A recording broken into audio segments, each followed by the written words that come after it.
Hello, you're through to Cathal Irwin here of advsafety.com. Today we're just doing a review on healthcare, and in this talk today we are going to talk about your feet and how it relates to the rest of your body, and obviously how that all relates back to the actual footwear that you're wearing. Today I'm talking to Declan Kearney of Castlebar Physiotherapy Clinic.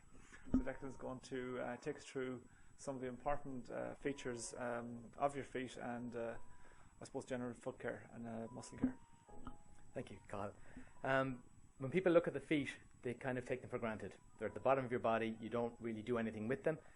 People always, when they look at their body, consider problems to be individual. I have a foot problem, I have a knee problem, I have a hip problem. They don't ever link what happens in the body with an area that's not in trouble. We often say that pain isn't often where the problem is, pain is where the problem ends up. And very often for people, the problem starts in the feet. The foot and ankle is a very, very complex joint. Leonardo da Vinci quoted it as saying it is the most natural and greatest feat of engineering in the natural world. Your foot takes a huge amount of use through your lifetime. On average, a person will take over 200 million steps during their lifetime. Every time your foot hits the ground when walking, you hit the ground with 1.5 times your body weight. When you run, it goes up to 6-7 times your body weight. So if you can see that through your lifetime, your feet take a huge amount of punishment, and that affects the rest of your body because your body sits on your feet. And your feet are your foundation. And if your foundation starts to fail, everything above it and your structure above it starts to fail. Okay, now we're just going to talk about the autonomy of the foot and the leg and how it relates to the rest of your body. Okay, as we see, the foot again sits below the shin, the very bottom of the foot. It's our one constant contact point with the ground, and over millions of years the body has evolved and the foot has changed to allow us to stand quite comfortably and to walk. You can see from the foot there are over 20 bones from the ankle down to the toes.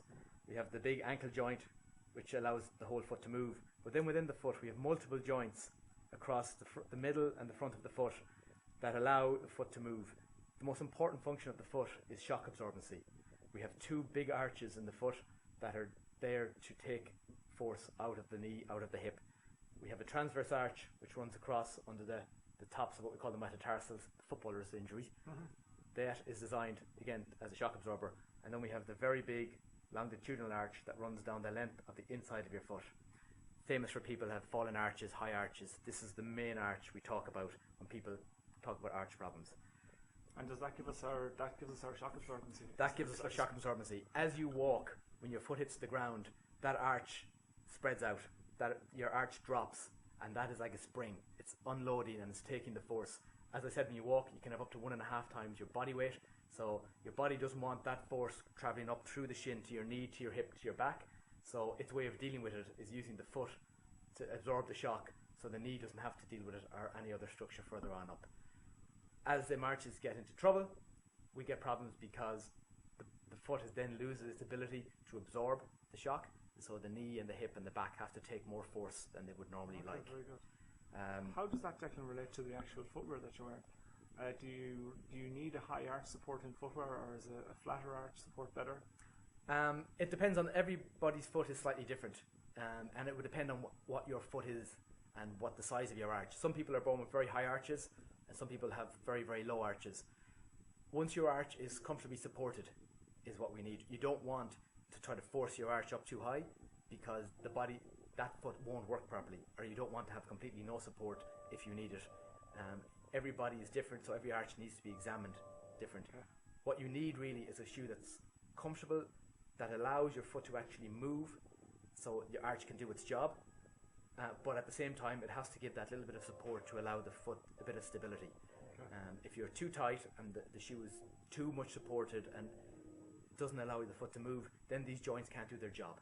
Then we're stuck with this case of your foot hits the ground and the foot has nowhere to go, so we don't get that spring in the foot. So the shoe might try to take the force, but the best thing to take the force is the actual bones of the feet. It's a natural spring. Okay. So it's a comfortable, well-fitting shoe that gives just enough support to allow the foot to actually move naturally. One of the main problems we see, and a lot of people talk about, and you would have probably heard about, is people who have fallen arches and how that affects the body. We spoke already about the arch and what it does. A lot of people have flat arches, a lot of people have high arches. That in itself isn't a big problem. The big problem occurs when the arch starts to change, and then the body has to adapt to a change. The body's used to one arch, and all of a sudden if the arch starts to collapse sooner than normal, the body has to adapt to that.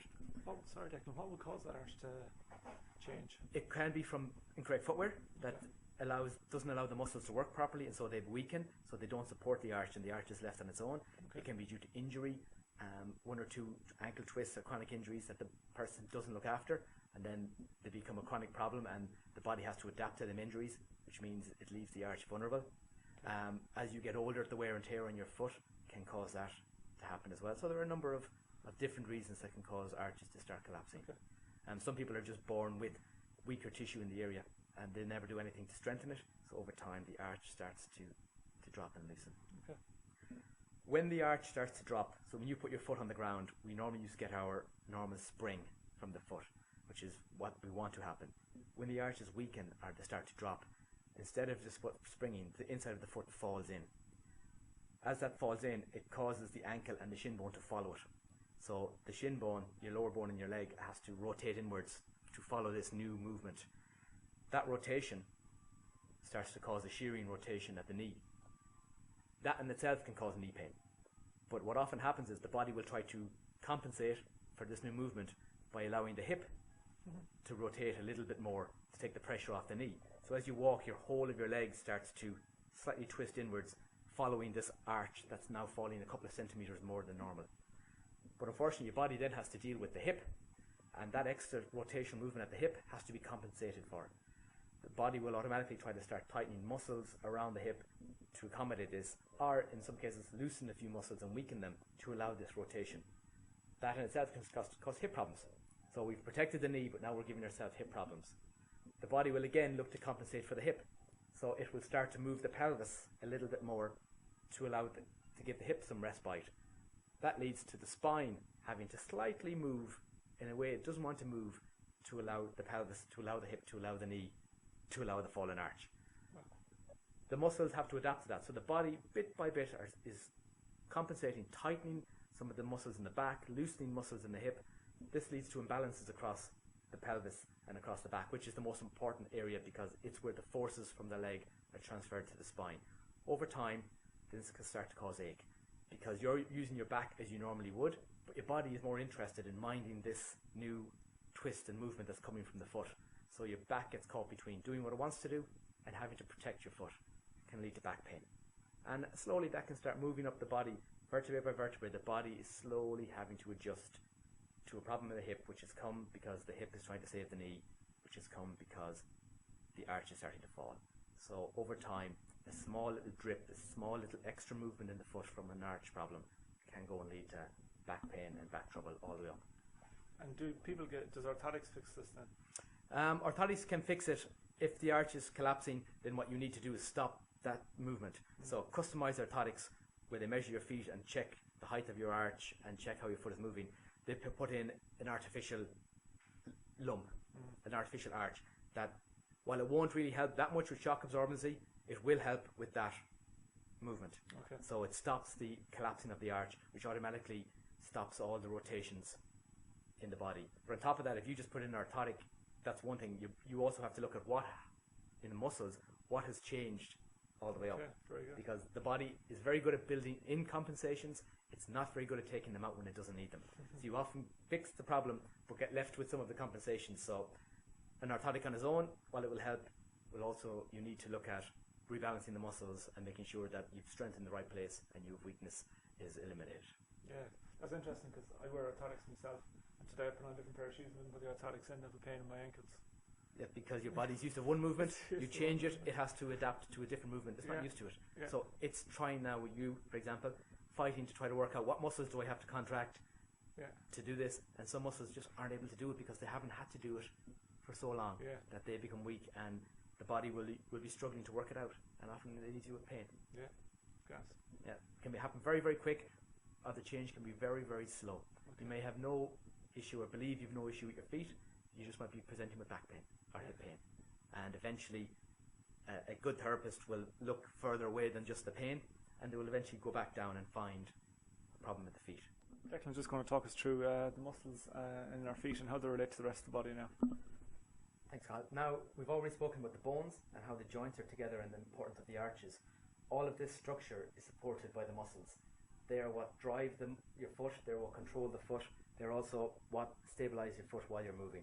As you walk, your body is transferring all your body weight across your foot. It's the muscles that are sending signals to the brain to tell the body what's happening with the foot, so that you don't have to look at your feet, or you understand what's going on without watching where you're going. They're also the muscles that control how your foot is moving, and obviously how you push off your foot. So if we look even at the back of the foot, first of all, we have the big famous calf muscles, which are actually two muscles, the gastrocnemius and the soleus muscle. They're the muscles responsible for pushing you up onto your toes. They drive you on when you walk, they help you when you jump. They're the most powerful muscles down there.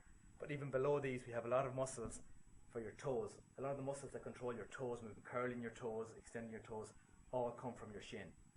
We have them all in, under, behind the calf, and these travel down, and all the tendons travel underneath the ankle and underneath the sole of the foot, attaching to the toes. On the front side of the foot, we also have muscles like tibialis anterior, extensor digitorum longus. These muscles, again, travel down across the front of your foot. They lift up your whole foot towards your knee. They also lift up your toes.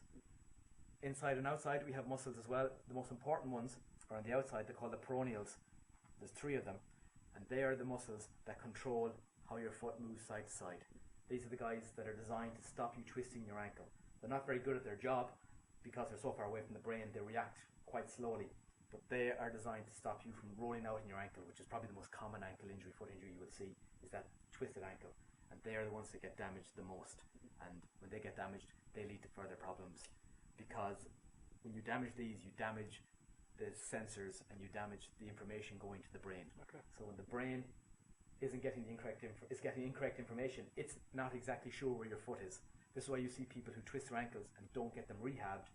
They start to have second and third and fourth twists in their ankles. Okay. They start to complain of weak ankles, because what we call the proprioception, which is your body's ability to know where everything is in space, when that gets damaged, your brain is never exactly sure where your foot is. So when you're running, when you're walking, the information could be delayed, the information could be incorrect. So your brain is never exactly sure, is your foot 10 degrees down, 12 degrees down. So all them small differences mean the body gets worried, so it starts to tighten up a lot of these other muscles because it's not exactly sure what to expect. So that causes the whole system of the ankle, the foot, all the way up the leg to start changing and to tighten, because the body does not trust the information it's getting. So while the bones are important, the bones are driven by the muscles, and the muscles are what control everything once we start to move. These muscles are often, we talk about a substance called fascia, which is like the skin on a muscle, and it's a thin layer like a cling film that surrounds all muscles, and it travels from the sole of the foot up through the back of the calf muscle, through the hamstrings, up through the back, and it travels in sheets all the way up to the back of the neck. So if you have trouble with your feet and this fascia starts to tighten, it can put a pull all the way up through your body, and it winds all the way up the shoulders to the back of your neck. There are crisscrossing fascia sheets throughout the whole body. So problems with the muscles and the feet down here can lead to a pull and a tightening of this fascial tissue, which leads to restrictions further on up the body. Okay, so now, Declan, just I suppose the important part for us, I suppose being a safety company, is basically how your feet, and it relates back to your footwear and your general health as a result of the selecting the right footwear. So I suppose Declan just gives a quick synopsis from his point of view on that. Okay, Carl, we've already explained the importance of the feet. We've shown you the structure of the foot and how much work it actually goes through in your lifetime. So it should be quite obvious of how important it is to make sure you protect these 2 things at the bottom of your legs, which we all take for granted. The first thing is obviously having a shoe that's going to protect your feet from impact, from bones being broken, from crushing. So you need obviously a shoe that's going to protect from falls, from sharp objects. You also need, for example, if you're standing for long periods of time, you need correct cushioning, because them feet of your arches will be under constant strain. So if you can get a shoe with correct cushioning to just give the arches of your feet that extra bit of help, in particular for long-term standing, cushioning is very, very important. That's true, because we've, I suppose one of our customers had everybody in a particular area was having a lot of difficulty with their footwear, and we said they wanted to replace footwear, and we went in and we said no, there's no need to replace the footwear. The footwear was all adequate. It wasn't our footwear, but it was another company's footwear, and we gave them all a gel insole, and it solved all the problems overnight. People were having hip troubles, back problems, you name it. So yeah, it is to do with cushioning. Cushioning is very important. Yeah, in particular for standing still. I mean, when you're sedentary and you're not moving around too much, cushioning is important because the arch just sits there. Yeah. And it starts to become strained over hours and hours. So putting in cushioning, putting in a gel insole, it just helps reduce that stress on it that little bit. And the body often just needs that little bit of help to do it. And it generally will help quite a lot, just small little bits of cushioning. On top of that, if you're moving around, you also need a sole that's going to be flexible. Because as we showed with the arches, you move. And as you walk, you have to move and roll off your toes. So you need a certain amount of flexibility around your toes and around the middle of your arch. If the sole is too solid, your foot can't move. So your foot can't move properly, which means instead of you rolling off your foot and instead of you walking naturally, your body has to adapt how it walks and it has to lift your feet because your feet you can't roll through your normal step. So if you lift your feet, then you're having to use muscles in your hips and your shins to do a thing that it's not supposed to. So the muscles then start to get into trouble slowly because of that. So the importance of having good cushion soles, but also having soles that are flexible. And soles that will allow your foot to do its natural movement. We want to get your foot to move as naturally as possible. The more you restrict what the foot naturally does, the more problems you build in. If you completely restrict what the arches do, the muscles that support the arches become weak because they don't have anything to do. So over time they weaken, and then you change shoes, or you go into your runners at home, or you go into shoes at home, and all of a sudden your muscles are too weak to control your arch, and so you start to have problems. If you spend 9 hours a day in a shoe that is weakening your foot, as soon as you take it out of that, it can't cope. We need a shoe that's quite comfortably tight, not overly tight because that leads to problems with bunions and with corns and with kind of disfiguration of toes. But we need it to be tight so it's not moving. We don't want friction in the shoe. We don't want the foot or the heel moving in the shoe because that can lead to blisters, can lead to problems with tendons, tendinitis. So we want a shoe that's comfortable, allows the foot to move, allows the foot to breathe. And we have to remember as well, during the day your foot expands. Your foot swells up to half a size. So you want to make sure that your shoe allows this expansion. Your foot is bigger in the evening than it is in the morning. So you should always make sure that your footwear is ready for that and that you take that into account. So overall, you encase these feats of engineering in a shoe. You have to make sure that the shoe is correct. Otherwise, you start to mess with the mechanics of the foot. And as we've shown, that starts to mess with the mechanics of the whole body, which can lead to long-term pain and a lot of discomfort for people. Yeah, I've seen people in the past who've had a very wide foot go up a size because they couldn't get a shoe that was comfortable. So let's say they were a size 11, they ended up wearing a size 12, and they actually had a lot of back pain as a result. But of course, we never put it down to the footwear, but we just try and get them footwear that suits. But again, there is some companies out there like Bata that do 4-width footwear. You will get more and more companies now who are interested in not just putting a shoe together and selling it to you. They're looking at width, they're looking at length, they're looking at cushion in certain areas that need it. They're looking at flexible soles, trying to make the shoes lighter because the heavier the shoe, obviously, the more your body's going to have to work. So more and more companies are realizing the importance, and it's not a case of just sticking a big shoe on your foot anymore. It's more looking at performance, and even it's taking ideas from the sports world and it's bring them back down. Walking is performance. It's how your body performs. So they're taking concepts and ideas from performance and they're bringing them into everyday shoes. And that's the way to go, and that's the best way to keep your feet healthy, which keeps your body healthy. If any of you have any queries or problems in relation to your feet, or back problems or joint problems in general, you can contact Declan here at the Caspar Physiotherapy Clinic. We'll put Declan's contact details up at the end of this podcast, and you'll be able to take them down there. Thanks very much for listening. Thank you very much.